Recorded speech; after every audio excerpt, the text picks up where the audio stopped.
नमस्कार साथियों, स्वागत है आपका ऑनलाइन स्टडी ग्रुप पे। सामान्य अध्ययन से संबंधित जो श्रृंखला चलाई जा रही है, इसी के अंतर्गत आज की क्लास में एक नया विषय प्रारंभ किया जा रहा है। वो विषय है भारतीय इतिहास और इसके अंतर्गत सबसे पहले आधुनिक भारत के इतिहास को कंप्लीट कराया जाएगा। प्रश्नों की श्रृंखला को प्रारंभ करने से पहले आपको ये समझना आवश्यक है कि किस प्रारूप में ये श्रृंखला आगे बढ़ेगी। सबसे पहली बात, इसमें जो प्रश्न सम्मिलित किए गए हैं वो विभिन्न आयोगों में पूछे गए प्रश्न हैं और इन प्रश्नों को चैप्टर वाइज आपको कंप्लीट कराया जाएगा। दूसरी बात, इन प्रश्नों की व्याख्या इस प्रकार रखी जाए ताकि आप आगामी परीक्षाओं में इस विषय से संबंधित जो भी प्रश्न पूछे जाएं आप बड़ी सहजता के साथ उसका उत्तर कर पाए। तीसरी जो बात ध्यान में रखी गई है कि जो हाल ही में उत्तर प्रदेश लोक सेवा आयोग के द्वारा पीसीएस की प्रारंभिक परीक्षा कराई गई, इसमें जो भी बदलाव किए गए प्रश्न को पूछने के स्तर पर, उन सभी बदलावों से आपको परिचित कराया जाए और बिल्कुल सहज कराया जा सके ताकि आप उस बदलाव को एक्सेप्ट कर पाए और उसके अनुरूप आप अपना परफॉर्मेंस अच्छा कर पाए। तो चलिए प्रारंभ करते हैं आज के सेशन को। आज जो चैप्टर है वो है उत्तरवर्ती मुगल बादशाह और मुगल साम्राज्य। इसके अंतर्गत जो सबसे पहला प्रश्न आपसे पूछा जा रहा है कि ईस्ट इंडिया कंपनी को सबसे पहले किसने सामान्य सीमा शुल्क के बदले 3,000 रुपए सालाना अदा करने की छूट दी थी। तो याद रखिएगा, यहां आपका सही जवाब होगा विकल्प बी, राजकुमार शुजा ने।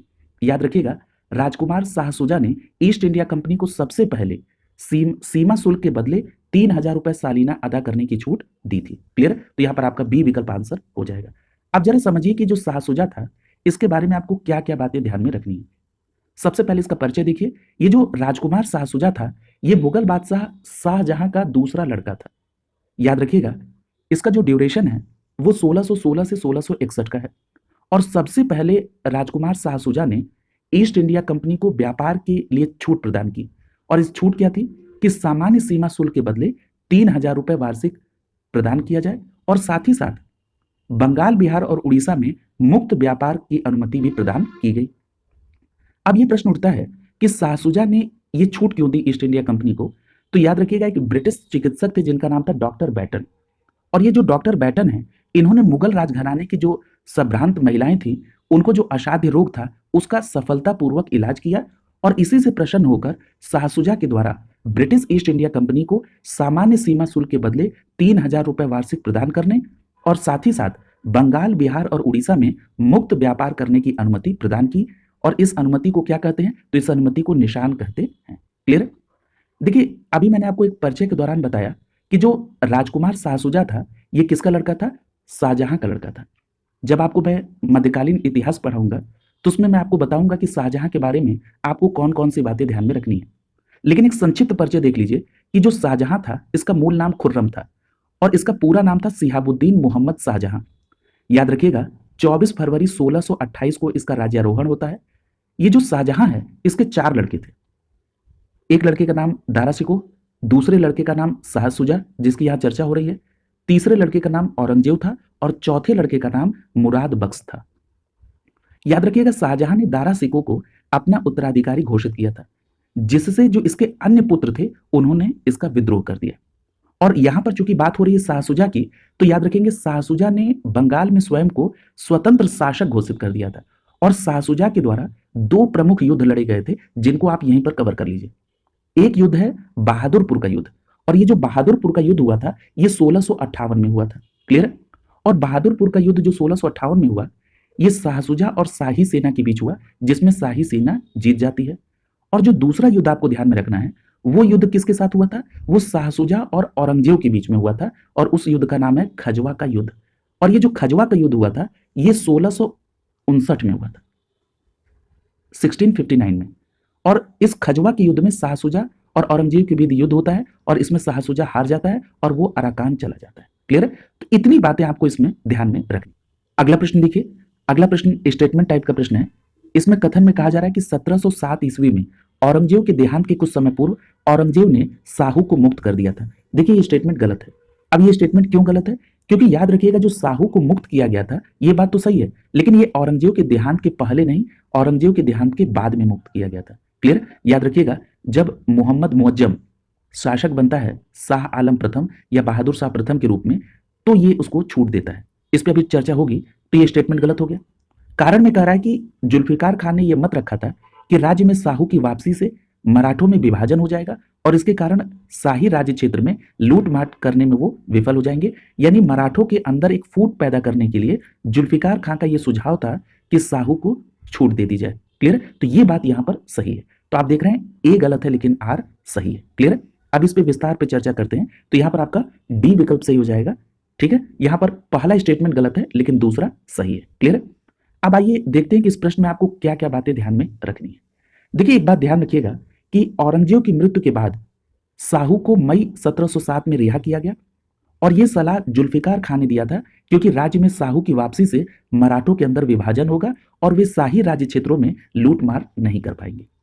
देखिए, यहां पर बात हुई है औरंगजेब की और जो प्रश्न में भी पूछा जा रहा था, अगर आप घटनाओं को सही क्रम में जानते हैं तो आप इस प्रश्न का आंसर आसानी से कर पाएंगे।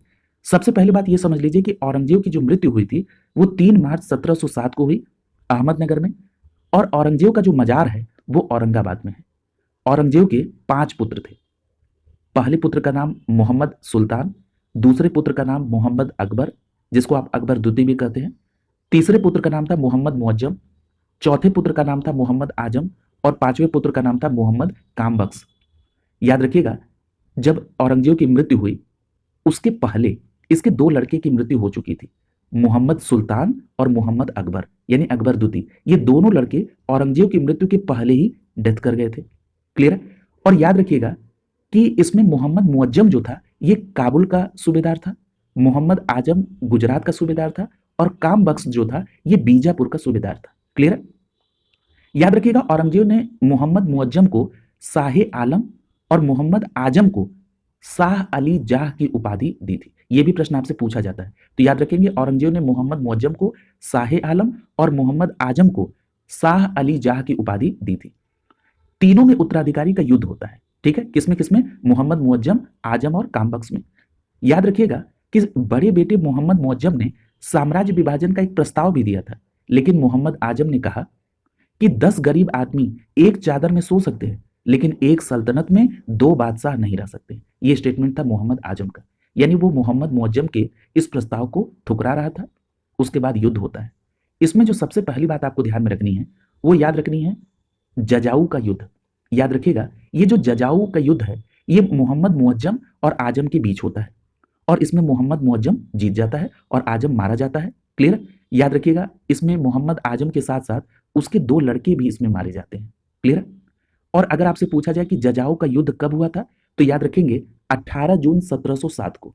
18 जून 1707 को ये जजाऊ का युद्ध हुआ था। ये जजाऊ है कहां पर? तो याद रखेंगे आगरा से 20 मील दूर सामूगढ़ के पास ये जजाऊ में ये युद्ध हुआ था मोहम्मद मुअज्जम और आजम के बीच। क्लियर? दूसरा जो युद्ध आपको ध्यान में रखना है वो हैदराबाद का युद्ध है। याद रखिएगा, ये जो हैदराबाद का युद्ध है ये मोहम्मद मुअज्जम और कामबख्श के बीच में हुआ था। क्लियर? और इस युद्ध में कामबख्श मारा जाता है और इस प्रकार अब आप देख रहे हैं कि 3 भाइयों में संघर्ष था जिसमें जजाऊ के युद्ध में सामूगढ़ के पास जो जजाऊ है उसमें आजम मारा जाता है और हैदराबाद में कामबख्श मार दिया जाता है और इस प्रकार अब बचा केवल मुअज्जम। क्लियर? तो इस प्रकार अब मुअज्जम जो है ये बहादुर शाह प्रथम के नाम से ये दिल्ली के सिंहासन पर बैठता है। क्लियर? तो आपने ये दोनों युद्ध देख लिए। हैदराबाद का जो युद्ध हुआ था 13 जनवरी 1709 को हुआ था। क्लियर? ये बात आपने देख ली। अब यहां पर बात होती है किसकी? बहादुर शाह प्रथम के शासन की। अब ये मान रहे हैं कि कैसे साहू को छोड़ा गया। देखिए, बहादुर शाह जो प्रथम है, अगर आप इसके शासनकाल को देखेंगे तो बहादुर शाह प्रथम का शासनकाल 1707 से 1712 तक है। 1707 से 1712 तक।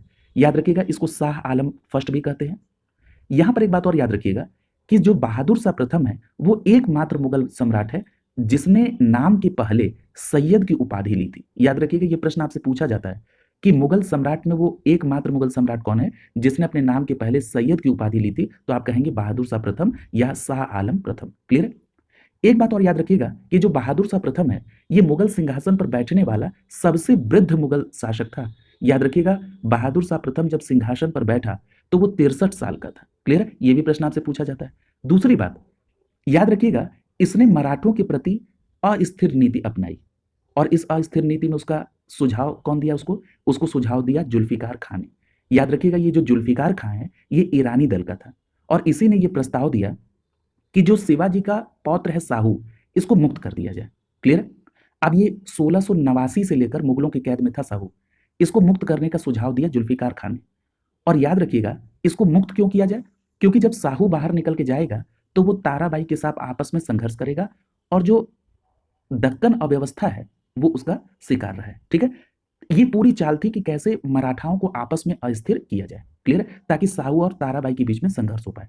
यहां पर एक बात और ध्यान रखिएगा कि अभी मैंने आपको बताया कि जो जुल्फिकार खां था ये ईरानी दल का था। याद रखेंगे, ईरानी दल में जुल्फिकार खां और उसका पिता, जुल्फिकार खां के पिता का नाम था अशद खान, ये दोनों शामिल हैं। और याद रखिएगा ये जो ईरानी दल था इसमें जो लोग थे ये सिया मान्यता वाले लोग थे। क्लियर। इसमें एक बात और याद रखिएगा कि औरंगजेब के द्वारा जो लगाई गई जजिया कर है इसकी वसूली को भी बंद करा दिया था बहादुर शाह प्रथम ने। क्लियर है। दूसरी बात कि जो सिखों के 10वें गुरु हैं गुरु गोविंद सिंह, इनके साथ संधि की थी बहादुर शाह प्रथम ने और इनको बड़ा सा मनसब दिया था। क्लियर, ये बात ध्यान में रखेंगे। दूसरी बात कि इन्हीं के समय में, बहादुर शाह प्रथम के समय में, सिख नेता बंदा बहादुर ने बगावत कर दी थी। याद रखिएगा, आप सभी जानते हैं कि बंदा बहादुर को सच्चा बादशाह कहते हैं। और एक बात और याद रखिएगा कि बंदा बहादुर ने 1710 में सरहिंद की विजय की और 1710 में ही गुरु नानक और गुरु गोविंद सिंह के नाम से एक सिक्के भी जारी किए थे। क्लियर, तो ये दोनों बातें आपको ध्यान में रखना है कि बंदा बहादुर ने 1710 में गुरु नानक और गुरु गोविंद सिंह के नाम से सिक्के जारी किए थे। और ये जो गुरु गोविंद सिंह हैं, याद रखिएगा, इन्होंने लौहगढ़ किले का निर्माण भी कराया था। क्लियर है। यहां पर एक बात और याद रखिएगा कि बहादुर शाह प्रथम ने बंदा बहादुर को इसी लौहगढ़ के किले में पराजित कर दिया था। लेकिन फरवरी 1712 में बहादुर शाह प्रथम की मृत्यु हो जाती है और लौहगढ़ जो किला है ये पुनः सिखों को मिल जाता है। क्लियर है। तो ये यहां पर जरा 2-3 बातें और आपको ध्यान में रखनी होंगी। सबसे पहली बात ये ध्यान में रखिएगा कि बहादुर शाह प्रथम के दरबार में एक डच शिष्टमंडल भी आया था और इस डच शिष्टमंडल का जो आगमन था वो 1711 में हुआ था। और इस डच शिष्टमंडल का जो नेतृत्व कर रहा था वो जोसुआ केटलर कर रहा था, जोसुआ केटलर। और याद रखिएगा, इसका स्वागत किया था पुर्तगाली स्त्री जूलियान ने। किसने किया था? याद रखिएगा, जूलियान ने इसका स्वागत किया था। याद रखिएगा, जूलियान को जो उपाधि दी गई है वो बीबी या फिदवा की उपाधि दी गई। ये प्रश्न आपसे पूछा गया है। दूसरी बात याद रखिएगा कि इतिहासकार एक सिडनी है, सिडनी ओवन। सिडनी ओवन ने कहा कि बहादुर शाह प्रथम की मृत्यु जो हुई तो इससे ये अंतिम मुगल सम्राट प्रतीत होता है जिसके विषय में कुछ अच्छे शब्द कहे जा सकते हैं। अगर आपसे पूछा जाए कि बहादुर शाह प्रथम की मृत्यु पर ये किस इतिहासकार ने कहा कि ये अंतिम मुगल सम्राट था जिसके विषय में कुछ अच्छे शब्द कहे जा सकते हैं, तो आपका जवाब होगा सिडनी ओवन। याद रखिएगा, इसी तरह के इतिहासकार थे खफी खां। खफी खां ने कहा कि जो बहादुर शाह प्रथम है ये शाह ए बेखबर है। क्लियर है। तो शाह ए बेखबर किसने कहा? खफी खां ने। दूसरी बात याद रखिएगा कि बहादुर शाह की जो मृत्यु हुई इसके बाद इसके चारों जो पुत्र थे उनमें भी उत्तराधिकार को लेकर संघर्ष हुआ। और याद रखिएगा, संघर्ष इस प्रकार का था कि बहादुर शाह का जो शव है 1 माह तक दफन नहीं हो पाया था। अगर मैं बहादुर शाह प्रथम के 4 पुत्रों के नाम से आपको परिचित करा दूं तो इसके पहले पुत्र का नाम था जहांदार शाह, दूसरे पुत्र का नाम था अजीम उस्सान, और तीसरे पुत्र का नाम था रफी उस्सान, और चौथे पुत्र का नाम था जहान शाह। क्लियर? तो इन नामों को भी आप ध्यान में रखेंगे। अगले प्रश्न की तरफ चल रहे हैं। तो इस प्रकार आपने बहादुर शाह प्रथम से संबंधित जो भी महत्वपूर्ण बातें थी वो सभी देख ली और ये भी देख लिया कि जो साहू को छोड़ा गया वो किसके समय में छोड़ा गया? बहादुर शाह प्रथम के समय में। इस पूरे सीक्वेंस को आप ध्यान में रखिएगा। अगला प्रश्न आपसे पूछा जा रहा है कि निम्नलिखित में से औरंगजेब के किस उत्तराधिकारी का शासन काल सबसे कम था? देखिए, अगर मैं बात करूं कि औरंगजेब के किस उत्तराधिकारी का शासन काल सबसे कम था तो यहां पर याद रखिएगा कि जो ऑप्शन में नाम दिए गए हैं इसमें सबसे कम शासनकाल जहांदार शाह का था। यानी इस प्रश्न का जो सही जवाब होगा वो विकल्प बी सही हो जाएगा। जहांदार शाह का जो शासनकाल था वो सबसे कम था। बी विकल्प आपका आंसर हो जाएगा।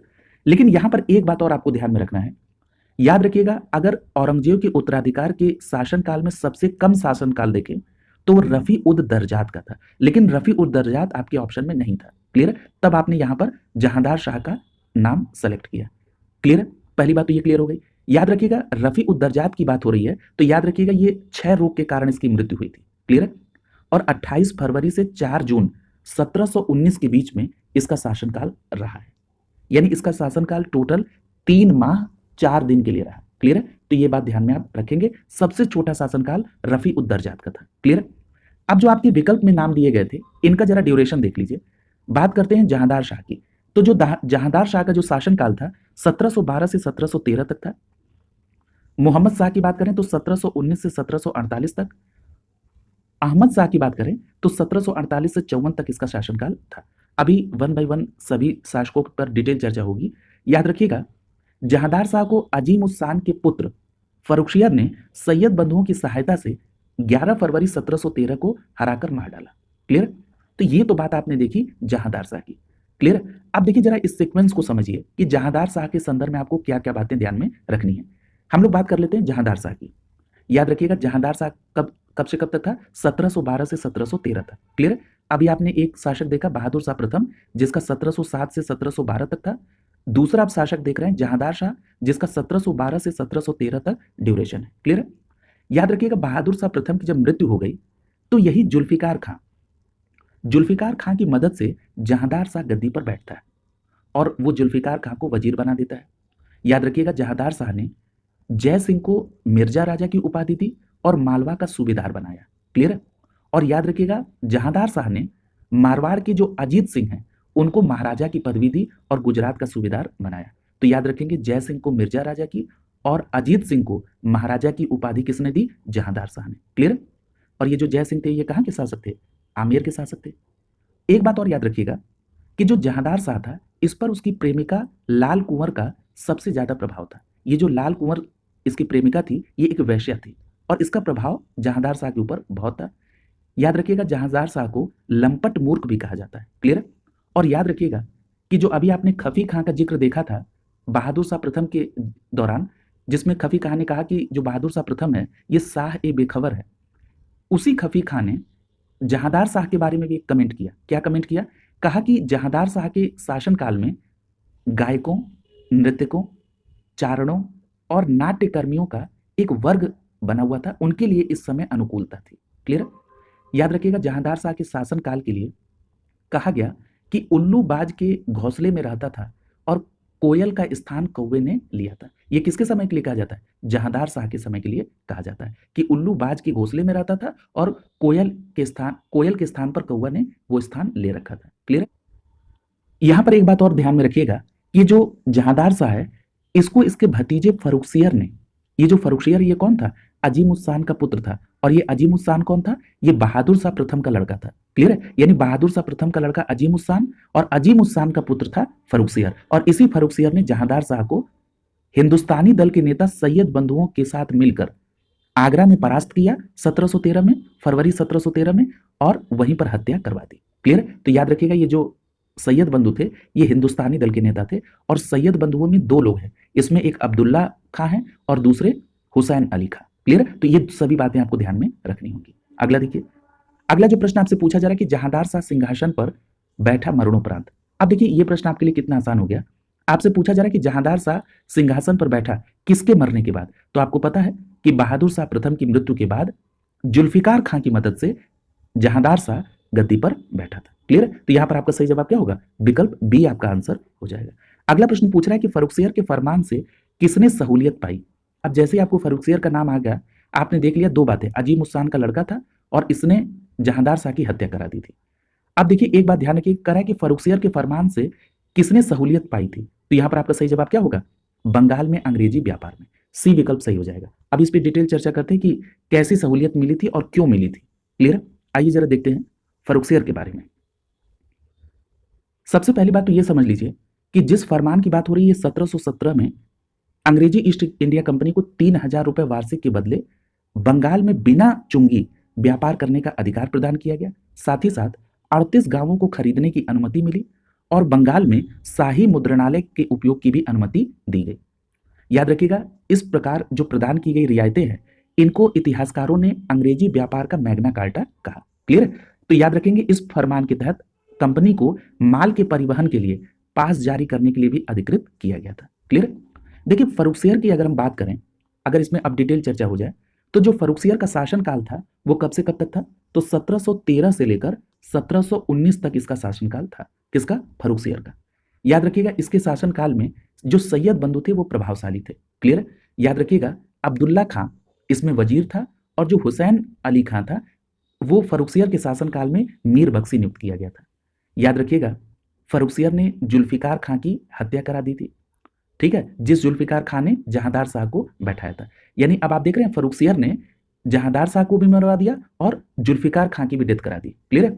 यहां पर एक बात ध्यान रखिएगा कि फर्रुखसियर ने तुरानी दल के नेता चिंतलीज खां को दक्षिण के 6 सूबों का सूबेदार भी नियुक्त किया था। क्लियर है? याद रखिएगा ये जो चिंगलीज खां है इसको निजाम उल मुल्क भी कहा जाता है। और ये किस दल का था चिंगलीज खां? तुरानी दल का। यहां पर याद रखिएगा कि मारवाड़ के राजा अजीत सिंह को फर्रुखसियर ने परास्त किया और उसकी लड़की से शादी कर ली। किसकी? अजीत सिंह की लड़की से शादी की फर्रुखसियर ने। क्लियर है? यहां पर एक बात और याद रखिएगा कि फर्रुखसियर के नेतृत्व में मुगल सेना ने बंदा बहादुर को गुरुदासपुर के किले में बंदी बनाया और वो दिल्ली ले आए और घोर यातना दी। इसके कारण बंदा बहादुर की 19 जून 1716 को डेथ हो गई। याद रखिएगा फर्रुखसियर ने 1717 में शाही फरमान जारी करते हुए ईस्ट इंडिया कंपनी को 3000 रुपए वार्षिक शुल्क के बदले, कितने? 3000 रुपए वार्षिक शुल्क के बदले बंगाल में बिना चुंगी व्यापार करने, 38 गांवों को खरीदने और बंगाल में शाही मुद्रणालय के उपयोग करने की अनुमति दी। क्लियर है? तो इन्हीं सभी बातों को ध्यान में रखते हुए इतिहासकारों ने इसे अंग्रेजी व्यापार का मैग्ना कार्टा कहा।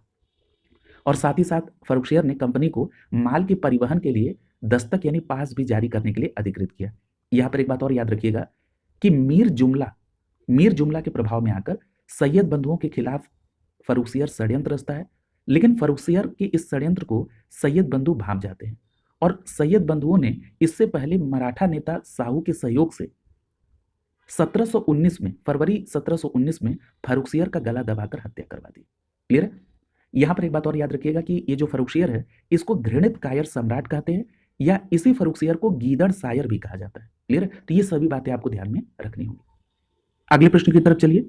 देखिए यहां पर एक बात और मैं आपको याद दिला दूं कि जो मैंने अभी आपसे चर्चा की थी कि चिंगलीज खां जो कि निजामुल मुल्क के रूप में भी जाना जाता है, इसको फर्रुखसियर ने दक्षिण के 6 सूबों की सूबेदारी भी दी थी। ये तुरानी दल में शामिल था। याद रखिएगा ये जो तुरानी दल है इसमें चिंगलीज खां के अलावा गाजी उद्दीन फिरोज जंग भी शामिल था। क्लियर है? और ये जो तुरानी दल था ये सुन्नी मत का अनुयायी थे। अभी मैंने आपको बताया था कि जो ईरानी दल था वो सिया मान्यताओं वाले थे और इस ईरानी दल में कौन शामिल था? जुल्फिकार खां और उसका पिता असद खां। और ये जो तुरानी दल है इसमें चिंगलीज खां और गाजी उद्दीन फिरोज जंग शामिल था। क्लियर? यहां पर एक बात और याद रखिएगा कि मैंने अभी आपसे बताया था कि जब सैयद बंधुओं को लगा कि फर्रुखसियर उसके खिलाफ कोई साजिश कर रहा है तो उसने साहू का सहयोग पाकर फर्रुखसियर का गला दबा दिया। तो इसका इनाम भी सैयद बंधुओं ने साहू को दिया और साहू के साथ वो समझौता करता है और इस समझौते के तहत मराठा क्षेत्र पर राजस्व का अधिकार और साथ ही साथ दक्कन के 6 प्रांतों की चौथ और सरदेश मुखी वसूलने का अधिकार साहू को दे दिया जाता है। क्लियर? तो ये सभी बातें आप ध्यान में रखेंगे। अब अगला प्रश्न देखिए, पूछा जा रहा है कि निम्नलिखित व्यापारिक शक्तियों में से किसने 1717 ईस्वी में चुंगी अदा करने में छूट दे दी गई थी? किस शक्ति को? तो यहां पर आपका सही जवाब क्या होगा? विकल्प बी सही हो जाएगा। अंग्रेजों को यह छूट प्राप्त हुई थी। क्लियर? बी विकल्प आपका आंसर हो जाएगा।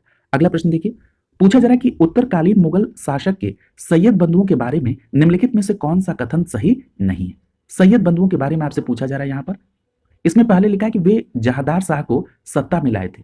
तो देखिए जहादार शाह के बारे में मैंने आपसे बताया था कि जहादार शाह को सत्ता में कौन लेके आया था? जुल्फिकार खां की मदद से। क्लियर? तो ये बात आपको स्पष्ट रूप से ध्यान में रखनी है। तो यहां पर जो पहला ही स्टेटमेंट है ये सैयद बंधुओं के बारे में सही नहीं है। याद रखिएगा मैंने आपको बताया था कि फर्रुखसियर के समय में सैयद बंधु प्रभावशाली थे। अब्दुल्ला खां को वजीर और हुसैन अली खां को मीर बख्शी बनाया गया था, लेकिन फर्रुखसियर के ही शासनकाल में सैयद बंधुओं के खिलाफ षड्यंत्र होता है जिसके रिफ्लेक्शन में सैयद बंधुओं ने फर्रुखसियर की गला दबाकर हत्या करवा दी। क्लियर? तो यहां पर आप देख रहे हैं कि पहला स्टेटमेंट जो आपका ये आंसर हो जाएगा क्योंकि ये कथन सही नहीं है। जहांदार शाह को किसने गद्दी पर बैठाया था? जुल्फिकार खान ने। क्लियर? तो यहां पर ए विकल्प आपका आंसर हो जाएगा। यहां पर दिया गया कि उसने प्रशासनिक शक्ति को नियंत्रित किया। ठीक है, सैयद बंधुओं ने, उन्होंने सहिष्णुता की धार्मिक नीति को अपनाया, ये भी सही है, और उन्होंने राजा साहू के साथ समझौता किया।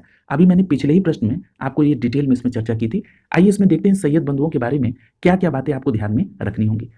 सबसे पहली बात तो मैंने आपको ये बता दिया था कि जो सैयद बंधु हैं इसमें 2 भाई हैं, एक है अब्दुल्ला खां और दूसरे भाई का नाम है हुसैन अली। क्लियर?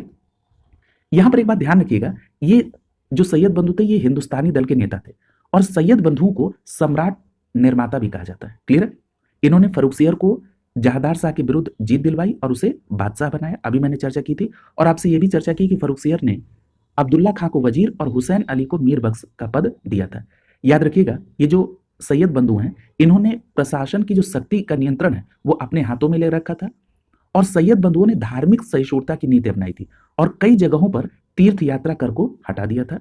याद रखिएगा राजपूतों के साथ सैयद बंधुओं के अच्छे संबंध थे और जाट जो चूड़ामण थे वो इनके दोस्त थे। ठीक है, तो जाट चूड़ामठ से इनकी दोस्ती थी। याद रखिएगा, मैंने अभी आपसे कहा था कि सैयद बंधुओं ने साहू के साथ समझौता भी किया था और इसके तहत मराठा क्षेत्र पर राजस्व का अधिकार और दक्कन के 6 प्रांतों में चौथ और सरदेश मुखी वसूलने का अधिकार साहू को मिल गया था। क्लियर? तो ये सभी बातें आपको ध्यान में रखनी है। अब देखिए, ये बात आपसे पूछी जो गई प्रश्न में, वो ये पूछी गई कि सैयद बंधुओं की मदद से क्या जहादार शाह को सत्ता मिली? तो आपने कहा नहीं। तो ये प्रश्न उठता है कि सैयद बंधुओं ने किस किस को सत्ता दिलाई? तो सबसे पहली बात हो गई थी फर्रुखसियर की।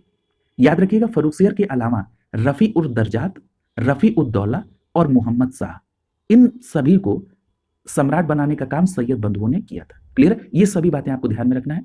क्लियर? यहां पर अभी मैंने आपको यह भी बता दिया कि जो रफी उद दर्जात था, ये सबसे कम समय तक मुगल शासक रहा और 6 रोग के कारण इसकी मृत्यु हुई थी। क्लियर? तो ये बातें स्पष्ट हो गई। अब यहां पर आपने ये भी देख लिया कि सम्राट निर्माता कहा जाता है सैयद बंधुओं को, ठीक है, यानी किंग मेकर कहा जाता है इसको। और याद रखिएगा कि जो सैयद बंधु थे, इनका जो समय है वो 1713 से 1720 तक का माना जाता है। क्लियर? तो ये बातें आप ध्यान में रखेंगे। यहां पर रफी उद दर्जात के बारे में बात हुई, तो एक बात याद रखिएगा कि रफी उद दर्जात के शासनकाल में सैयद बंधुओं के विरुद्ध नेकुसियर का विद्रोह हुआ था। याद रखिएगा, सैयद बंधुओं के खिलाफ जो है किसका विद्रोह हुआ था? नेकुसियर का विद्रोह हुआ था। क्लियर? और किसके शासनकाल के दौरान? तो याद रखेंगे रफी उद दर्जात के शासनकाल के दौरान। फिर यह प्रश्न उठता है कि नेकुसियर कौन था? तो याद रखिएगा, मैंने अभी आपसे कहा था कि औरंगजेब का एक लड़का था अकबर दुती, और आपको यह भी बताया था कि औरंगजेब के जीवन काल में ही उसकी मृत्यु भी हो गई थी। इसी अकबर दुती का लड़का था नेकुसियर, और इसने सैयद बंधुओं के खिलाफ जो है विद्रोह किया था। किसके शासनकाल में? रफी उद दर्जात के शासनकाल में। क्लियर है? ये बात स्पष्ट हो गई। रफी उद दौला की जो बात कर रहे हैं, याद रखिएगा रफी उद दौला की जो उपाधि थी वो शाहजहां दुती की उपाधि थी। ठीक है? और याद रखिएगा रफी उद दौला पेचिस रोग के कारण इसकी डेथ हुई थी। क्लियर है? यहां पर एक बात और याद रखिएगा सैयद बंधुओं की बात के बारे में, कि जो मोहम्मद शाह रंगीला था, इसी के शासनकाल में सैयद बंधुओं की छवि जो है उनकी गलत नीतियों के कारण खराब होती गई, और मोहम्मद शाह ने अपना एक नया मित्र ढूंढा। वो मित्र था दक्कन का शासक चिंगलीज खां, जिसको आप निजामुल मुल्क के रूप में जानते हैं। क्लियर? और आपने ये भी देखा कि निजामुल मुल्क तुरानी दल का था। क्लियर? यहां पर एक बात ध्यान रखिएगा कि जो चिंगलीज खां है तुरानी दल का, इसी के नेतृत्व में एक तुरानी सैनिक है जिसका नाम है हैदर खां, और इसी हैदर खां ने 9 अक्टूबर 1720 को मालवा की ओर जाते समय सैयद हुसैन अली खां को छुरा भोंक कर मार दिया। और जो दूसरा भाई था सैयद अब्दुल्ला खां, इसकी 1722 में जहर देके इसको मार डाला गया। क्लियर? तो इस प्रकार आप देख रहे हैं कि मोहम्मद शाह रंगीला के ही समय में सैयद बंधुओं की समाप्ति हो जाती है। क्लियर? और इसमें मदद कौन करता है? चिंगलीज खां। और चिंगलीज खां की मदद कौन करता है? तुरानी सैनिक हैदर खां। क्लियर? अब देखिए, इसका इनाम तो चिंगलीज खां को मिलना था। चिंगलीज खां 1722 में वजीर बनता है, लेकिन जो शासक है इसका स्वभाव देखता है, ठीक है, किसका? मोहम्मद शाह रंगीला का। अभी हम लोग इसमें डिटेल चर्चा करेंगे। तो इसके स्वभाव से वो काफी नाराज हो जाता है, और उसी के समय में इसके खिलाफ कई षड्यंत्र भी होते हैं। तो इन सभी चीजों से वो परेशान हो जाता है, और वो अंत में 1724 में दक्कन चला जाता है। क्लियर? तो ये बातें आपको ध्यान में रखनी है सैयद बंधुओं से संबंधित। पूरी बात को मैं एक सीक्वेंस में और कहानी के फॉर्मेट में आपको बताना चाह रहा हूं। क्लियर? तो चलिए अगले प्रश्न पर चलते हैं। अगले प्रश्न में पूछा जा रहा है कि निम्नलिखित में से किस शासक ने उर्दू को राजकीय संरक्षण प्रदान किया था? अब आपको देखना है कि उर्दू को राजकीय संरक्षण किसने प्रदान किया था। आइए जरा देखते हैं उस शासक का नाम क्या है। तो याद रखिएगा, उर्दू को जो राजकीय संरक्षण प्राप्त हुआ था वो मोहम्मद शाह की तरफ से हुआ था। ठीक है? तो यहां पर आपका डी विकल्प से हो जाएगा मोहम्मद शाह। क्लियर? तो ये बात तो स्पष्ट हो गई कि उर्दू साहित्य का जो विकास है वो मुगल काल में हुआ, और उस शासक का नाम क्या था जिसने उर्दू को राजकीय संरक्षण प्रदान किया? तो मोहम्मद शाह रंगीला, जिसका शासनकाल 1719 से 1748 तक था। क्लियर? और याद रखिएगा, इस मोहम्मद शाह रंगीला ने शमसुद्दीन वली को अपने दरबार में बुलाकर उर्दू के विकास के लिए संरक्षण प्रदान किया। तो याद रखेंगे, मोहम्मद शाह रंगीला के दरबार में उर्दू को संरक्षण प्रदान करने के लिए किसको बुलाया गया? शमसुद्दीन वली को। क्लियर? अब देखिए, यहां पर कुछ बातें आपको मोहम्मद शाह रंगीला के बारे में ध्यान में रखना होगा। सबसे पहली बात तो ये ध्यान में रखना है कि मोहम्मद शाह रंगीला का जो शासनकाल है वो 1719 से 1748 तक है। क्लियर? एक बात ध्यान में रखिएगा, अभी आपसे चर्चा भी हुई थी कि सैयद बंधुओं ने जहान शाह, यानी जहान शाह का मतलब बहादुर शाह का चौथा लड़का, इस जहान शाह के 18 वर्षीय पुत्र रोशन अख्तर को मोहम्मद शाह के रूप में सितंबर 1719 में गद्दी पर बैठाया था। किसने? सैयद बंधुओं ने। ठीक है? तो यहां पर दो बातें आपको पता चली कि मोहम्मद शाह को गद्दी पर किसने बैठाया? सैयद बंधुओं ने। और मोहम्मद शाह कौन था? तो आपको पता हो गया कि जहान शाह का ये 18 साल का लड़का था, जिसका मूल नाम था रोशन अख्तर, और ये मोहम्मद शाह के नाम से सितंबर 1719 में गद्दी पर बैठता है। याद रखिएगा, सुरा और सुंदरी के प्रति इसका विशेष आकर्षण था, इसीलिए मोहम्मद शाह को रंगीला कहा गया। क्लियर है? और याद रखिएगा, मोहम्मद शाह के शासनकाल में हिजड़ों और महिलाओं के लिए एक वर्ग का बना हुआ था, उसका बहुत प्रभुत्व था। यहां पर एक बात और याद रखिएगा कि मोहम्मद शाह के ही समय में बंगाल, बिहार और उड़ीसा में मुर्शिद कुली खां ने, और अवध में शहादत खां ने, दक्कन यानी हैदराबाद में निजामुल मुल्क ने, और भरतपुर और मथुरा में बदन सिंह ने, और इधर गंगा और यमुना के दोआब में कटेहर रुहेलों ने, और फर्रुखाबाद में बंगस नवाबों ने स्वतंत्र सत्ता की स्थापना की थी। क्लियर है? किसके शासनकाल में? मोहम्मद शाह रंगीला के शासनकाल में। इसमें प्रमुख रूप से आपको याद रखना है मुर्शिद कुली खां, जिसने बंगाल, बिहार, उड़ीसा में, अवध में शहादत खां ने, और दक्कन में निजामुल मुल्क और चिंगलीज खां ने। क्लियर है? और भरतपुर और मथुरा में बदन सिंह ने। क्लियर? तो ये बातें आपको ध्यान में रखना है। फर्रुखाबाद में किसने? बंगस नवाबों ने। गंगा यमुना के दोआब में कटेहर रुहेलों ने। मैंने फिर से रिपीट इसीलिए किया क्योंकि यहां से प्रश्न आता है। क्लियर है? यहां पर एक बात और याद रखिएगा कि मोहम्मद शाह ने 1720 में जजिया कर को अंतिम रूप से प्रतिबंधित कर दिया। किसने? मोहम्मद शाह रंगीला ने 1720 में। एक बात और याद रखिएगा कि एक उत्सव है जिसका नाम है फूल वालों की सैर। क्या नाम उत्सव का? फूल वालों की सैर। फूल वालों की सैर का जो उत्सव है, इसका प्रारंभ किया था मोहम्मद शाह रंगीला ने। लेकिन जो वर्तमान स्वरूप है इस त्योहार का, याद रखिएगा, जो कि धर्मनिरपेक्ष है, और जो वर्तमान स्वरूप में ये फूल वालों का जो सैर की जो त्योहार है, ये अकबर शाह द्वितीय के शासनकाल में स्थापित हुआ। वर्तमान स्वरूप याद रखिएगा, ये जो उत्सव है फूल वालों की सैर का, ये दिल्ली में जो ख्वाजा कुतुबुद्दीन साहिब की दरगाह है वहां पर आयोजित होता है। क्लियर है? तो याद रखेंगे, फूल वालों की सैर जो ये उत्सव है, इसके लिए प्रारंभिक शासक कौन था जिम्मेदार? इसको प्रारंभ करने का मोहम्मद शाह रंगीला। लेकिन जो व्यवस्थित रूप से और वर्तमान स्वरूप में जो ये त्योहार है, वो अकबर शाह द्वितीय यानी अकबर द्वितीय के समय में प्रारंभ हुआ था। अब बात कर लेते हैं कि मोहम्मद शाह रंगीला के समय में कुछ आक्रमण भी हुए जो परीक्षा के दृष्टिकोण से महत्वपूर्ण है। सबसे पहले बात कर लेते हैं 1737 में। याद रखिएगा, 1737 में मोहम्मद शाह रंगीला के समय में बाजीराव प्रथम ये 500 घुड़सवारों के साथ दिल्ली पर आ गया था। कौन? बाजीराव प्रथम 1737 में। क्लियर है? एक बात और याद रखिएगा कि दूसरा जो महत्वपूर्ण नाम है जो मोहम्मद शाह के समय में आक्रमण करता है, वो है नादिर शाह। हुआ क्या कि नादिर शाह ने मोहम्मद शाह के पास अपना दूत भेजा और कहा कि तुम ये मैसेज भिजवाओ मोहम्मद शाह के पास कि अफगानों की सहायता वो ना करें। ऐसा निवेदन भिजवाया, लेकिन मोहम्मद शाह ने इस पर ध्यान नहीं दिया, और इससे नाराज होकर नादिर शाह ने यह निर्णय लिया कि वो भारत पर आक्रमण करेगा। अगर हम बात करें नादिर शाह की, तो एक बात ध्यान रखिएगा कि नादिर शाह का जो जन्म है वो 1688 में होता है। कहां पर? खुरासन में। क्लियर है? और नादिर शाह को ईरान का नेपोलियन कहा जाता है। एक बात और याद रखिएगा कि भारत पर इसके आक्रमण का जो सबसे तात्कालिक कारण था वो क्या था कि मुगलों के द्वारा जो फारस के साथ राजनीतिक संबंधों का विच्छेद कर लेना। क्लियर? ये प्रश्न आपसे पूछे गए हैं। दूसरी बात ध्यान में रखिएगा कि 24 फरवरी 1739 को करनाल में एक युद्ध होता है। वो किसके बीच होता है? तो याद रखेंगे, मोहम्मद शाह की जो विशाल सेना है और फारस के शासक नादिर शाह के बीच में करनाल का युद्ध। और कब होता है करनाल का युद्ध? तो याद रखेंगे 24 फरवरी 1739 को। 24 फरवरी 1739 को। यह बात आपको डेट सहित ध्यान में रखना है।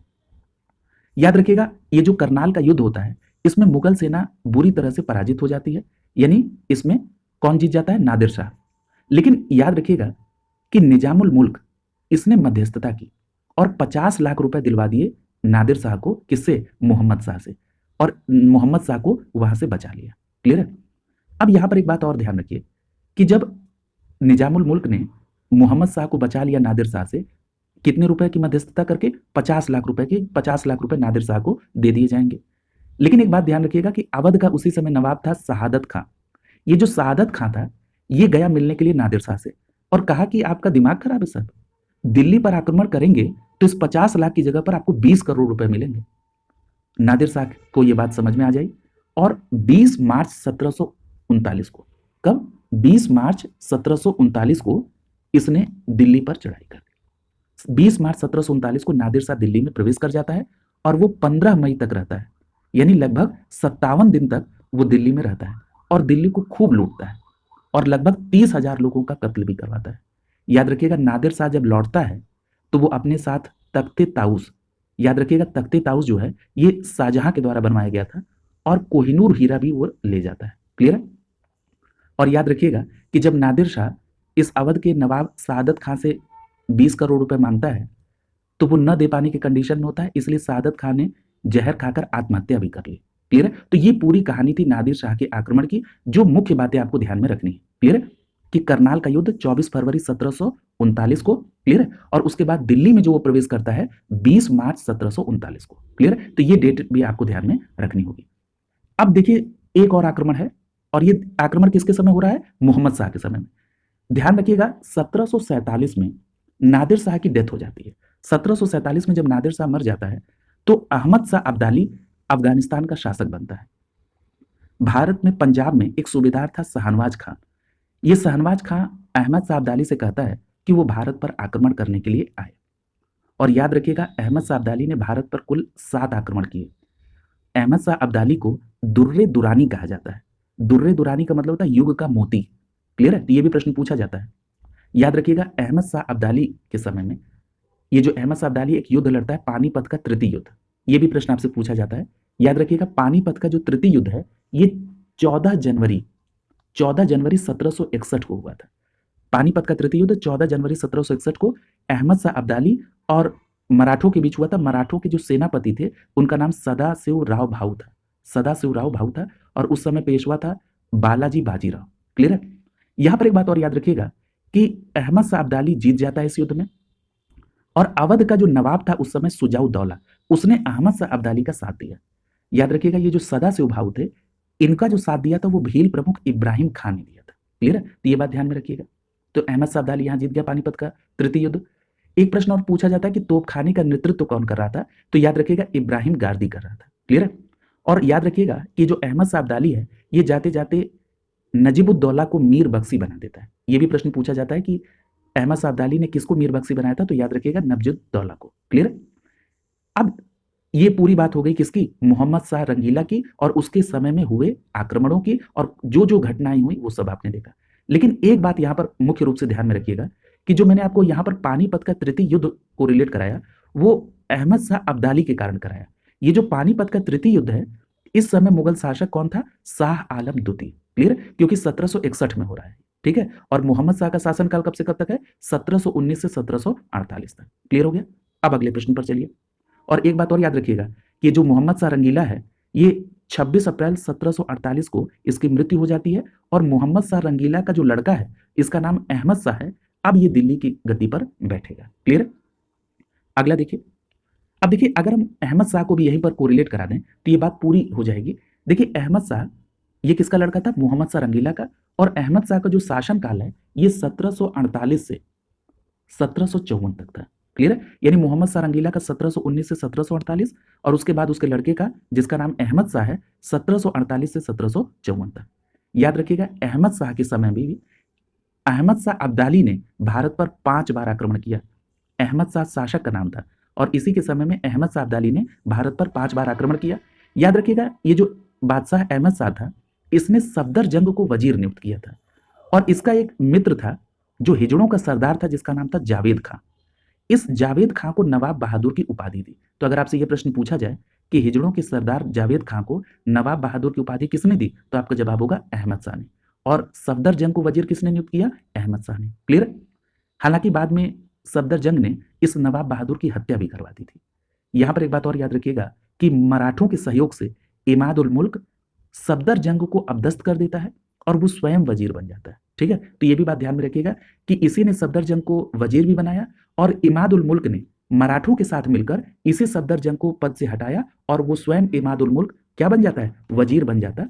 क्लियर? तो ये सभी बातें आपको अहमद शाह के बारे में ध्यान में रखनी है। एक बात और याद रखिएगा कि जो अहमद शाह के शासनकाल में प्रशासनिक कार्य थे इसमें राजमाता ऊधम बाई का बहुत हस्तक्षेप था।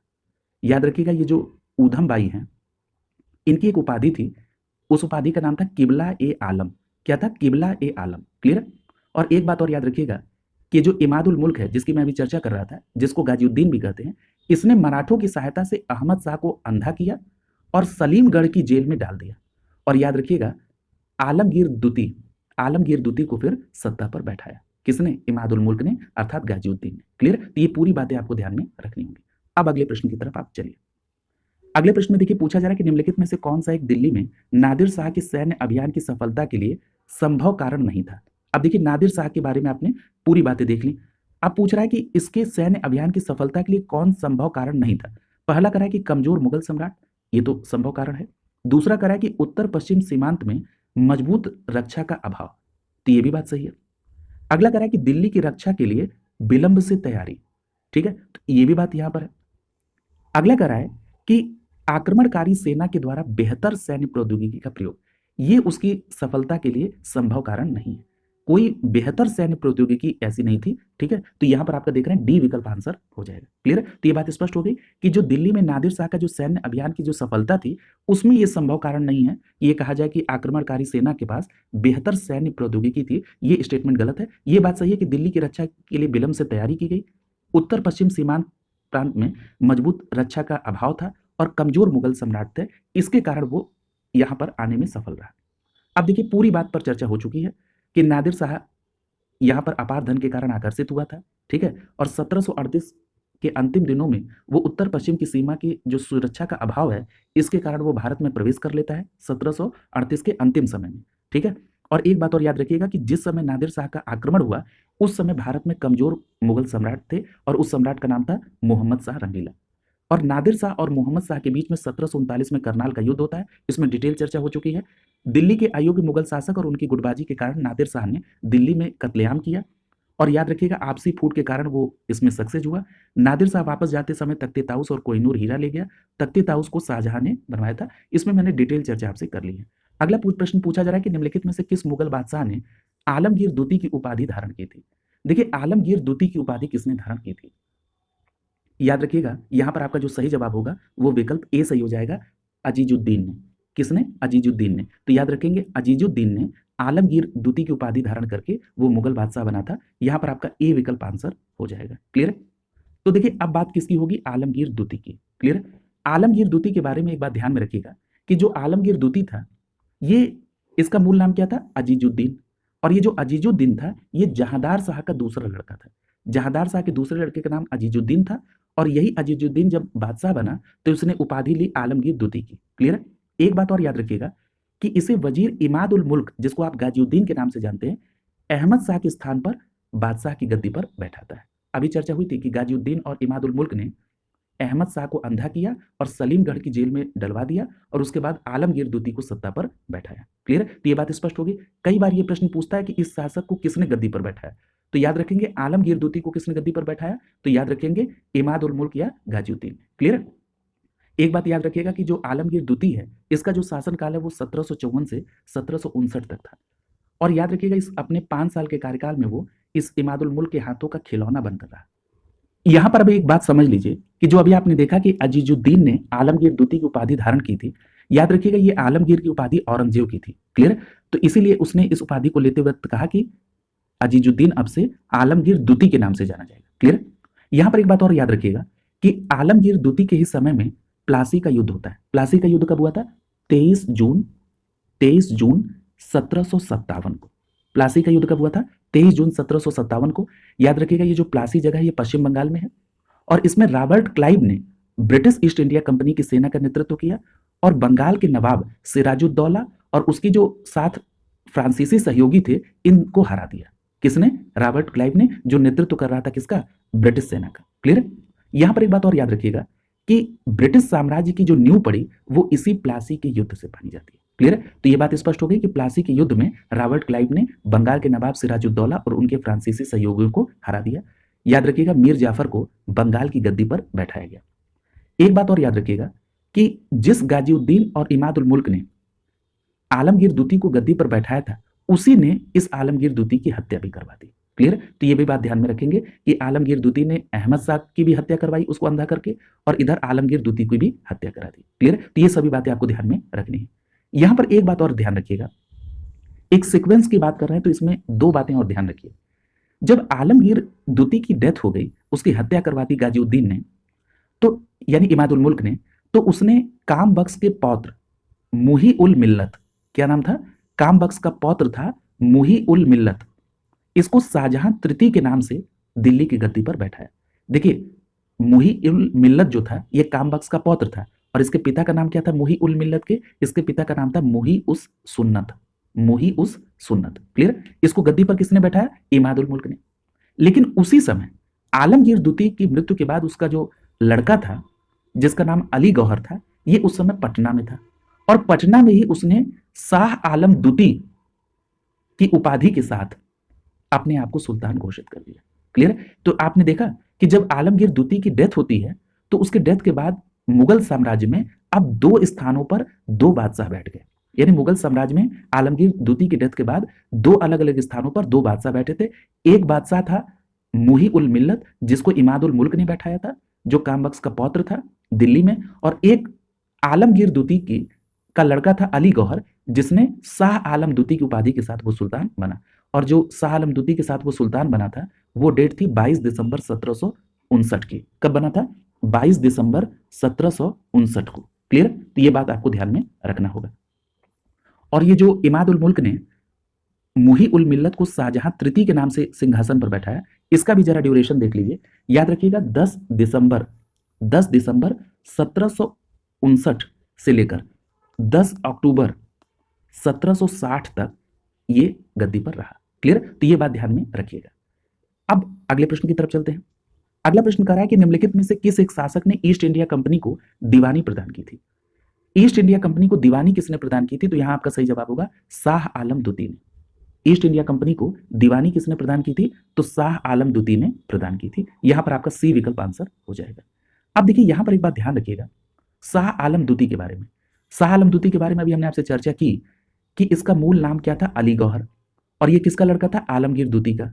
ये उस समय पटना में था और वहीं पर इसने शाह आलम द्वितीय की उपाधि के साथ वो सुल्तान बन गया था 22 दिसंबर 1759 को। क्लियर? अब देखिए इतनी बात तो आपको पता चल गई। यहां पर कुछ बातें और समझ लीजिए, फिर हम लोग संधि पर आते हैं ताकि एक सीक्वेंस आपको पता रहे। ये जो शाह आलम द्वितीय है, ये अपने आप को सम्राट तो घोषित कर दिया, लेकिन याद रखिएगा 12 वर्षों तक ये दिल्ली में प्रवेश नहीं कर पाया। अब उसके कारण क्या थे? उसके 2 महत्वपूर्ण कारण हैं। एक तो अहमद शाह अब्दाली के आक्रमण के बाद इतनी अव्यवस्था थी कि इससे ये परेशान था। दूसरी बात कि वजीर गाजी उद्दीन के द्वारा मुगल दरबार में गुटबाजी कर दी गई थी। इससे परेशान होकर, इससे ये व्यथित होकर ये दिल्ली नहीं आ पाया 12 वर्षों तक। तो आपसे पूछा जाता है कि ऐसा कौन सा सम्राट था जो 12 वर्षों तक दिल्ली में प्रवेश नहीं कर पाया? आगे आप देखेंगे कि 1772 में मराठों की सहायता से ये दिल्ली में आता है। एक तो बात ये हो गई। दूसरी बात आपको ध्यान में रखनी है कि इस शाह आलम द्वितीय के समय में अभी मैंने आपसे बताया था कि पानीपत का तृतीय युद्ध हुआ था 14 जनवरी 1761 को, जिसमें अहमद शाह अब्दाली जीत जाता है। ठीक है? तो वो शाह आलम द्वितीय के समय में युद्ध होता है। इसी के समय में एक और युद्ध होता है, वो है बक्सर का युद्ध। बक्सर का युद्ध कब हुआ था? तो याद रखेंगे 22 अक्टूबर 1764 को बक्सर का युद्ध हुआ था। ठीक है? तो ध्यान रखेंगे बक्सर का युद्ध 22 अक्टूबर 1764 को हुआ था। और किसके समय में? शाह आलम द्वितीय के समय में। याद रखेंगे पानीपत का तृतीय युद्ध और बक्सर का युद्ध, ये दोनों शाह आलम द्वितीय के समय में हुआ था। मैं इस बात को दोहरा इसलिए रहा हूं क्योंकि यहां से सीधे प्रश्न बनते हैं।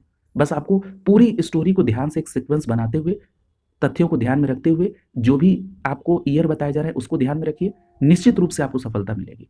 और आप कमेंट करके ये बताएंगे भी कि आपको ये अप्रोच कैसा लग रहा है, इसको कंटिन्यू किया जाए, इस पर आपकी क्या प्रतिक्रिया है, इस पर निश्चित रूप से आप करेंगे। इसमें एक बात ध्यान में रखिएगा कि ये बात तो क्लियर हो गई कि बक्सर का युद्ध शाह आलम द्वितीय के समय में 22 अक्टूबर 1764 को हुआ। ये युद्ध किसके बीच हुआ था? याद रखिएगा एक अंग्रेज सेना थी और एक त्रिगुट बना हुआ था। इस त्रिगुट में मीर कासिम था, सुजाउद्दौला था जो अवध का नवाब, और तीसरा मुगल सम्राट शाह आलम द्वितीय। याद रखिएगा इस समय मीर कासिम बंगाल का नवाब नहीं था। क्लियर है?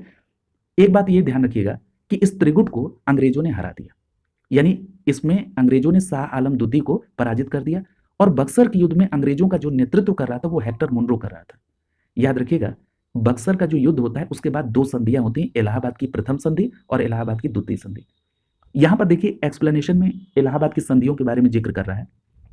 सबसे पहले समझ लीजिए कि जो इलाहाबाद की पहली संधि हुई थी वो 12 अगस्त 1765 को हुई थी। याद रखिएगा शाह आलम द्वितीय ने कंपनी को बंगाल, बिहार और उड़ीसा की दीवानी दे दी और इसके बदले कंपनी सम्राट को 26 लाख रुपए देगी और निजामत के तौर पर 53 लाख रुपए देगी, ये निश्चित हुआ। क्लियर? यहां पर एक बात और याद रखिएगा कि क्लाइव ने सम्राट को पेंशनर बना दिया। क्लियर? यहां पर एक बात और याद रखिएगा कि जो शाह आलम द्वितीय है वो पहला मुगल बादशाह है जो अंग्रेजों का पेंशन भोगी बना था। क्लियर? एक बात और याद रखिएगा कि इलाहाबाद की जो दूसरी संधि हुई थी ये कब हुई थी? तो याद रखिएगा 16 अगस्त 1765 को इलाहाबाद की दूसरी संधि होती है। याद रखिएगा शाह आलम द्वितीय को अंग्रेजी संरक्षण में ले लिया गया और उसे इलाहाबाद में रखा गया। और इलाहाबाद के साथ साथ कड़ा मानिकपुर जो अवध के नवाब के लिए था, उससे लेकर अब शाह आलम को दे दिया गया। क्लियर है? तो ये सारी बातें आपको ध्यान में रखनी है इलाहाबाद संधि के अंतर्गत।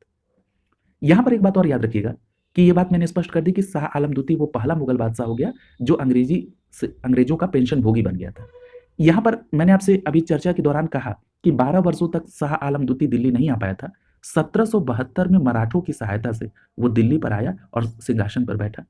लेकिन यहां पर एक बात ध्यान रखिएगा, 30 जुलाई 1788 30 जुलाई 1788 को गुलाम कादिर ने शाह आलम द्वितीय को अंधा करके कैद में डाल दिया, लेकिन फिर मराठों ने उसको निकाला और गद्दी पर बैठाया और गुलाम कादिर को फांसी दिलवा दी। क्लियर है? यहां पर एक बात ध्यान रखिएगा कि उसके बाद 1803 का जो ईयर है ये महत्वपूर्ण है। 1803 में अंग्रेजों ने दिल्ली पर अधिकार कर लिया और इसके बाद 1806 में शाह आलम द्वितीय और लॉर्ड वेलेस्ली ने एक हस्ताक्षर किए और इसके द्वारा भारत की पहली पत्र मुद्रा के रूप में रुपए का प्रचलन किया गया। याद रखिएगा, आपसे प्रश्न पूछा जाता है कि किस ईयर में, तो आप कहेंगे 1806 में। किसके बीच हस्ताक्षर हुआ? शाह आलम द्वितीय और लॉर्ड वेलेस्ली के बीच, और इस प्रकार भारत की पहली पत्र मुद्रा के रूप में रुपए का संचालन प्रारंभ हुआ। और ये रुपए का जो जारी किया गया था किसके द्वारा? बैंक ऑफ बंगाल के द्वारा। क्लियर है? और इसी 1806 में शाह आलम द्वितीय की मृत्यु हो जाती है। क्लियर? तो ये पूरी यात्रा थी शाह आलम द्वितीय की 1759 से लेकर 1806 तक की। क्लियर? अगला देखिए, अगले प्रश्न में पूछा जा रहा है कि वह कौन सा मुगल बादशाह था जो अंग्रेजों का पेंशन भोगी बना था? वो पहला मुगल बादशाह। तो आपका जवाब क्या होगा? ये स्पष्ट हो गया कि शाह आलम द्वितीय। क्लियर? जो अली गौहर मेन था उसने शाह आलम द्वितीय की उपाधि लेकर पटना में वो शासक बना था। अगला प्रश्न देखिए, अगला प्रश्न कथन और कारण टाइप का है। आइए जरा देखते हैं कि कथन और कारण में किस प्रकार का यहाँ पर क्वेश्चन पूछा गया है। सबसे पहले लिखा है कि आलम द्वितीय, शाह आलम द्वितीय जो है साम्राज्य के प्रारंभिक वर्ष में अपनी राजधानी से दूर व्यतीत किया। अब देखिए ये बात बिल्कुल स्पष्ट हो गई कि शाह आलम द्वितीय प्रारंभिक वर्ष में अपनी राजधानी से दूर रहा, यानी आपको पता है कि वो 12 वर्षों तक दिल्ली नहीं आ पाया। तो ये बात बिल्कुल सही है। यहां पर कह रहा है कि कारण में लिख रहा है कि उत्तर पश्चिम सीमांत में विदेशी आक्रमण का भय था। तो ये बात बिल्कुल सही है। मैंने आपसे ये बताया था कि अहमद शाह अब्दाली के आक्रमण से पूरा उथल पुथल का माहौल था और साथ ही साथ वजीर गाजीउद्दीन ने मुगल दरबार में गुटबाजी भी की थी। यही सभी कारण थे कि 12 वर्षों तक शाह आलम द्वितीय दिल्ली में प्रवेश नहीं कर पाया। क्लियर? तो देख रहे हैं वो कॉन्सेप्ट आपका यहाँ पर किस तरह से पूछा है। अगर आपको उस रूप में कॉन्सेप्ट नहीं पता है तो इस तरह की स्टेटमेंट से निश्चित रूप से समस्या आएगी। क्लियर? तो ये बात ध्यान में रखेंगे और मैं आपको बता रहा हूं कि समस्या कहां पर आएगी और उसका निदान क्या है। दोनों बातें पे चर्चा हो रही है। ठीक है? तो आप देख रहे हैं दोनों बातें तो सही है, लेकिन इस प्रश्न में आपको यह भी ध्यान में रखना है कि यहां पर उसका स्पष्टीकरण नहीं हो रहा है, व्याख्या नहीं हो रही है। क्लियर? तो यहां पर आपका बी विकल्प आंसर हो जाएगा। क्लियर? तो ये बातें आपको ध्यान में रखना है। तो ये सारी बातें आपको ध्यान में रखना है। इस पर चर्चा भी हो चुकी है कि वजीर इमाद उल मुल्क ने आलमगीर द्वितीय की हत्या करवा दी थी। उसके बाद अली गौहर शाह आलम द्वितीय की उपाधि लेकर गद्दी पर बैठा और याद रखिएगा कि 12 वर्षों तक वो दिल्ली नहीं आ पाया। उसके बाद 1772 में मराठों की सहायता से वो दिल्ली आता है और शाह आलम द्वितीय के दिल्ली से दूर होने के कारण जो रुहेला सरदार नजीबुद्दौला था उसके पुत्र जबीता खां और पोता गुलाम कादिर इनका खौफ था। ठीक है? साथ ही साथ एक बात और याद रखिएगा कि गुलाम कादिर ने 1788 में मुगल बादशाह शाह आलम द्वितीय को अंधा कर दिया था। क्लियर है? तो ये बात अभी मैंने आपसे चर्चा भी की थी। ये ध्यान रखिएगा कि उत्तरवर्ती मुगल काल में जो उत्तर पश्चिम सीमांत में विदेशी आक्रमण का भय था, जो कि नादिर शाह और अहमद शाह अब्दाली के रूप में समय समय पर आया, इसके कारण भी वो 12 वर्षों तक प्रवेश नहीं कर पाया। इसकी मेन चर्चा मैंने आपसे कर दी थी कि अहमद शाह अब्दाली, क्योंकि नादिर शाह की डेथ के बाद तो अहमद शाह अब्दाली बन गया था अफगानिस्तान में शासक, उसके बाद भारत आया शहनवाज के कहने पर। ठीक है? तो ये पूरी बातों आपको ध्यान में रखना होगा। क्लियर है? अगले प्रश्न की तरफ हम लोग चल रहे हैं। अगला प्रश्न आपसे पूछा जा रहा है कि निम्नलिखित में से किस मुगल सम्राट ने राजा राम मोहन राय को अपने दूत के रूप में लंदन भेजा था? अब देखिए लंदन भेजा किसने? तो याद रखिएगा अकबर द्वितीय ने। क्लियर? किसने भेजा? अकबर द्वितीय ने। तो यहां पर आपका सी विकल्प आंसर हो जाएगा। क्लियर? अकबर द्वितीय ने लंदन भेजा राजा राम मोहन राय को। अब आइए अकबर द्वितीय के बारे में कुछ बातें समझ लीजिए। अकबर द्वितीय का जो शासनकाल है वो 1806 से 1837 तक का है और 1830 में राजा राम मोहन राय को ब्रिटिश सम्राट विलियम चतुर्थ के दरबार में लंदन भेजा किसने? अकबर द्वितीय ने। याद रखिएगा शाह आलम द्वितीय का पुत्र और अंग्रेजों का ये पेंशनर था। यहां पर एक बात ध्यान रखिएगा कि जो राजा राम मोहन राय थे 1803 से 1814 तक ईस्ट इंडिया कंपनी के अधीन इन्होंने कार्य भी किया था और इंग्लैंड में राजा राम मोहन राय ब्रिटिश सरकार के समक्ष मुगल बादशाह के रूप के पक्षकार के तौर पर पेश हुए और वहीं पर ब्रिस्टल इंग्लैंड में ही 27 सितंबर 1833 को, कब 27 सितंबर 1833 को ब्रिस्टल इंग्लैंड में ही राजा राम मोहन राय की डेथ हो जाती है और अकबर द्वितीय ने ही राजा राम मोहन राय को राजा की उपाधि प्रदान की थी। क्लियर? तो ये बातें आपको अकबर द्वितीय के संबंध में ध्यान में रखना है। यहाँ पर कुछ बातें आपको मैं प्रमुखता से ध्यान में दिलाऊंगा कि जो अकबर द्वितीय है ये 1806 से 1837 तक रहा। याद रखिएगा कि शाह आलम द्वितीय का पुत्र ये अकबर द्वितीय था, शाह आलम द्वितीय का लड़का था अकबर द्वितीय, और अंग्रेजों के संरक्षण में बादशाह बनने वाला ये पहला मुगल शासक था। तो यहाँ पर दो प्रश्न बनते हैं और वहीं पर आपको कंफ्यूज कराया जाता है। अगर आपसे ये प्रश्न बने कि वह प्रथम मुगल बादशाह कौन था जो अंग्रेजों का पेंशन भोगी बना, तो आपका जवाब होगा शाह आलम द्वितीय। लेकिन अगर आपसे ये प्रश्न बन जाए कि अंग्रेजों के संरक्षण में बादशाह बनने वाला पहला मुगल शासक कौन था, तब आपका जवाब होगा शाह आलम द्वितीय का लड़का अकबर द्वितीय। क्लियर है? यहां पर एक बात और याद रखिएगा कि इसी अकबर द्वितीय के ही समय में 1835 में, कब की बात हो रही है? 1835 की। 1835 में मुगलों का टकसाल बंद हो गया और अंग्रेजी सिक्कों का प्रचलन प्रारंभ हो गया। किसके समय में? अकबर द्वितीय के समय में। क्लियर? तो ये बात स्पष्ट हो गई। यहां पर एक बात और याद रखिएगा कि अकबर द्वितीय का जो डेथ था वो 1837 में हो गया। क्लियर? और मैंने अभी आपको पीछे बताया था कि जो फूल वालों का जो सैर वाला त्योहार था, फूलों वालों का जो सैर का त्योहार था जो दिल्ली में शुरू हुआ था, उसका जो वर्तमान स्वरूप है वो इसी के समय में स्थापित हुआ था। क्लियर? तो ये बात भी आपको ध्यान में रखनी होगी। क्लियर? अगले प्रश्न पर चलिए। अगला प्रश्न आपसे पूछा रहा है कि राजा राम मोहन राय को राजा की उपाधि किसने दी थी? तो याद रखिएगा किसने दी थी? अकबर द्वितीय ने दी थी। यहां पर आपका डी विकल्प सही हो जाएगा। क्लियर? तो ये बात तो स्पष्ट हो गई। अगला प्रश्न देखिए, पूछा जा रहा है कि मुगल बादशाह बहादुर शाह जफर के बारे में कहा जाता है कि उसकी सीमा, उसका जो साम्राज्य थी उसकी सीमा कहां से कहां तक थी। अब देखिए ये तथ्य बहुत महत्वपूर्ण है। किसकी बात हो रही है? बहादुर शाह द्वितीय जफर की। सबसे पहली बात तो ये समझ लीजिएगा कि अकबर द्वितीय का लड़का था बहादुर शाह द्वितीय। क्लियर है? तो ये सीक्वेंस समझ में आ रहा है। शाह आलम द्वितीय का लड़का था अकबर द्वितीय, अकबर द्वितीय का लड़का था बहादुर शाह द्वितीय। ये जो बहादुर शाह द्वितीय था इसको बिना साम्राज्य का सम्राट कहा जाता है। क्लियर है? तो इस प्रकार से इस प्रश्न को जब आप देखेंगे तो यहाँ पर ई विकल्प आपका आंसर हो जाएगा। क्लियर है? तो ये बात भी आपको ध्यान में रखनी है कि जो मुगल बादशाह बहादुर शाह द्वितीय था, जिसको आप बहादुर शाह जफर के नाम से जानते हैं, ये अंतिम मुगल बादशाह था और इसका शासनकाल 1837 से 1857 तक था और ये बिना साम्राज्य का बादशाह था। क्लियर? तो ये बात आपको ध्यान। बहादुर शाह द्वितीय जफर के बारे में एक प्रश्न आपसे पूछा जाता है कि बहादुर शाह द्वितीय का आध्यात्मिक निर्देशक कौन था, यानी कहने का मतलब है कि इसका आध्यात्मिक गुरु कौन था। तो याद रखिए उनका नाम था हसन अस्करी। ये ध्यान में रखिएगा। दूसरा जो प्रश्न पूछा जाता है कि बहादुर शाह द्वितीय जफर के कविता के शिक्षक कौन थे, तो याद रखेंगे इनके जो कविता के शिक्षक थे वो इब्राहिम जौक और उर्दू शायर मिर्जा गालिब थे। क्लियर? तो ये दोनों बातें याद रखेंगे। हसन अस्करी इनके आध्यात्मिक गुरु थे और इब्राहिम जौक और असद उल्ला खां गालिब, इनका पूरा नाम था असद उल्ला खां गालिब, ये इनके कविता के शिक्षक थे। क्लियर? तो ये बात स्पष्ट हो गई। यहां एक बात और याद रखिएगा कि अंग्रेजों ने बहादुर शाह द्वितीय को हुमायूं के मकबरे में कैद करके इनके ऊपर मुकदमा चलाया, बाद में इनको रंगून भेज दिया और वही रंगून में ही 7 नवंबर 1862 को 7 नवंबर 1862 को बहादुर शाह द्वितीय की डेथ हो जाती है और इस प्रकार ये पूरा मुगल बादशाह का जो ये पूरा दौर था ये पूरा खत्म हो जाता है। हालांकि जो बहादुर शाह द्वितीय का जो आप ये क्रम देखेंगे ये 1837 से 1857 तक है। याद रखिएगा 1857 की जो क्रांति थी वो यही मुगल बादशाह था जो नेतृत्व किया था। क्लियर? ये बात हो गई। एक बात और याद रखिएगा कि जो ब्रिटिश ईस्ट इंडिया कंपनी थी वो बहादुर शाह को या बहादुर शाह द्वितीय को 1 लाख रुपए पेंशन देती थी, 15 लाख रुपए किराया देती थी और 1000 रुपए पारिवारिक खर्च के तौर पर देती थी। ये पूरी बातें आपको ध्यान में रखना है और ये चूंकि कविताएं लिखते थे तो इनकी जो उपाधि थी वो जफर की थी। क्लियर? तो ये सभी बातें आपको ध्यान में रखना है। क्लियर? तो आपने देखा कि यहाँ पर इनकी डेथ कब होती है? 7 नवंबर 1862 को। क्लियर? अगला प्रश्न देखिए। अगले प्रश्न में पूछा रहा है कि निम्नलिखित कथनों में से कौन बहादुर शाह जफर के बारे में सही नहीं है। पहला कह रहा है सही नहीं है, देखना है। पहला कह रहा है ये बिना साम्राज्य के सम्राट थे, अभी चर्चा हुई, बिल्कुल सही है। दूसरे बी स्टेटमेंट में लिखा है कि इब्राहिम जौक और असदुल्ला खां गालिब इनकी कविता के शिक्षक थे, ये भी बात बिल्कुल सही है। अगले स्टेटमेंट में लिख रहा है कि हसन अस्करी बहादुर शाह द्वितीय जफर के आध्यात्मिक निर्देशक थे, ये भी बात बिल्कुल सही है। यानी यहाँ पर अब तक तीनों स्टेटमेंट सही है। अगला कह रहा है कि वह 1 लाख रुपए से कम प्रतिमाह ईस्ट इंडिया कंपनी से पेंशन के रूप में प्राप्त करते थे, ये स्टेटमेंट गलत है। मैंने अभी आपको बताया कि बहादुर शाह द्वितीय जफर के द्वारा जो पेंशन पाई जाती थी वो 1 लाख रुपए थी, यानी east India company Bahadur Shah द्वितीय को 1 लाख रुपए पेंशन, 15 लाख रुपए किराया और 1000 रुपए पारिवारिक खर्च के तौर पर देती थी। तो इस तथ्य के आधार पर डी विकल्प आपका आंसर हो जाएगा। ये बिल्कुल गलत स्टेटमेंट है। क्लियर? तो ये बातें आपने देख ली। अगला प्रश्न देखिए, पूछा जा रहा है कि मुगल साम्राज्य के पतन के लिए जागीर संकट के जो सिद्धांत है, इसको प्रतिपादित करने वाला पहला इतिहासकार कौन था?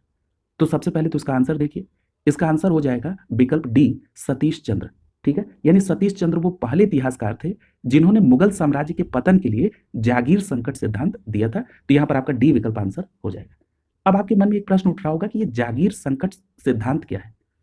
तो देखिए, ऐसा मानना था इतिहासकार सतीश चंद्र जी का कि जो मुगल साम्राज्य का विघटन का कारण था वो मनसब और जागीरदारी प्रणालियों की असफलता थी।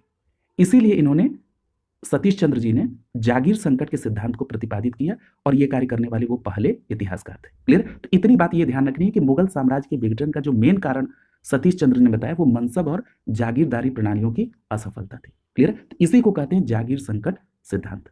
अगला देखिए, अगला जो प्रश्न पूछा जा रहा है कि तालुकादार कौन था? तो देखिए, तालुकादार की अगर हम बात करें तो याद रखेंगे तालुकादार एक बड़े जमींदार थे। ठीक है, तो यहां पर आपका बी विकल्प से हो जाएगा। तालुकादार कौन थे? एक बड़े जमींदार थे। याद रखिएगा, तालुकादार कुलीन वर्ग से थे और मुगल शासन और ब्रिटिश शासन के दौरान एक बड़े भूभाग के ये मालिक होते थे। ये इनका पद जो था ये वंशानुगत होते थे। और याद रखिएगा, तालुकादारों के को जो कर इकट्ठा करने की जिम्मेदारी थी, तो इस आधार पर आप ये कह रहे हैं कि ये बड़े जमींदार थे। क्लियर? तो इतनी बातें आपको यहाँ पर तालुकादार के संदर्भ में ध्यान में रखनी होगी। क्लियर? अगला देखिए, इस प्रकार ये चैप्टर यहाँ पर कंप्लीट हो गया। अगला जो चैप्टर है वो है यूरोपीय कंपनियों का आगमन। आज की क्लास यहीं पर कंप्लीट होती है। अगली क्लास में इस चैप्टर से आगे प्रारंभ करेंगे। आगे प्रश्नों की संख्या भी बढ़ाई जाएगी और इसमें चैप्टर भी 1 बाय 1 करते हुए इस पूरे सब्जेक्ट को होलिस्टिक अप्रोच के साथ कंप्लीट किया जाएगा। आप अपनी प्रतिक्रिया अवश्य दें कि आपको कैसे क्लास लगी। शुभकामनाओं के साथ आप सभी का बहुत बहुत धन्यवाद।